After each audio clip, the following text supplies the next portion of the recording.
So secara saintifiknya segala benda sebelum kita uji kita perlu melihat data-data saintifik. Dalam erti kata vaksin ini kita harus melihat data-data yang telah diberikan kepada kita, made available ya.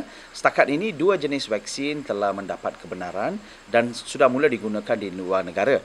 Dan data-data itu sememangnya akan berikan kepada jawatankuasa seperti NPRA di negara kita untuk mereka menganalisa. Kami juga sering secara close-nya melihat semua data-data dan juga makalah-makalah jurnal dan publication yang telah dikeluarkan oleh vaksin-vaksin pembuat vaksin ini, penyelidik vaksin ini, dan kami sedang memantau ya.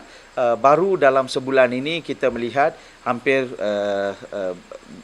ramai yang menerima vaksin ini dan isu-isu yang berkaitan dengan pemberian vaksin ini, beberapa isu seperti isu alergik dan isu ada beberapa isu yang ditimbulkan. Kita sedang meneliti dengan teratur, meneliti apakah tanda-tanda, apakah tahap keselamatan mereka. Itu dari segi kita lah, kita melihat data-data mereka. Tapi apabila kita laksanakan fasa ketiga clinical trial di sini sendiri, kita sendiri akan melihat populasi di negara kita apabila mendapat vaksin yang terpilih, bagaimana data keselamatan itu. Jadi kita memang mengikut dengan teliti ya, data-data dari yang sedia ada sekarang. Kerajaan memang bertengkus lumus untuk memberikan yang terbaik kepada rakyat. Jadi dalam itu mereka pastikan mereka cuba membawa ya ubat-ubatan yang telah mendapat kelulusan seperti kelulusan dari FDA, sudah digunakan di negara-negara lain. Meneliti, pakar-pakar kita akan meneliti. Jadi kita ingin juga memberikan ya kita punya sumbangan dari segi kajian saintifik. Tengok kita boleh membantu mereka dari memberi beberapa maklumat tambahan. Contohnya apabila kita melakukan fasa ketiga clinical trial ke atas vaksin pertama yang kita sedang mengadakan protokol revision ni, dan ada satu dua lagi vaksin, ada orang yang telah menghubungi kita untuk meminta kita untuk melihat vaksin-vaksin itu juga.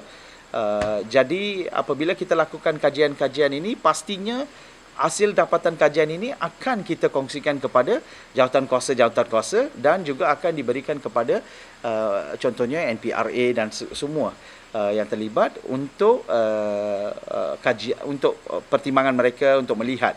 Dan kita juga akan menerbitkan hasil daripada pemantauan ini di makalah-makalah jurnal perubatan yang ternama, di mana ianya boleh lebih transparan ya.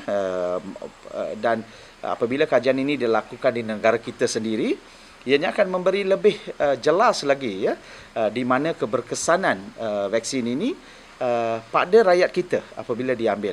Tapi ianya dilakukan secara saintifik di tempat yang ditauliah.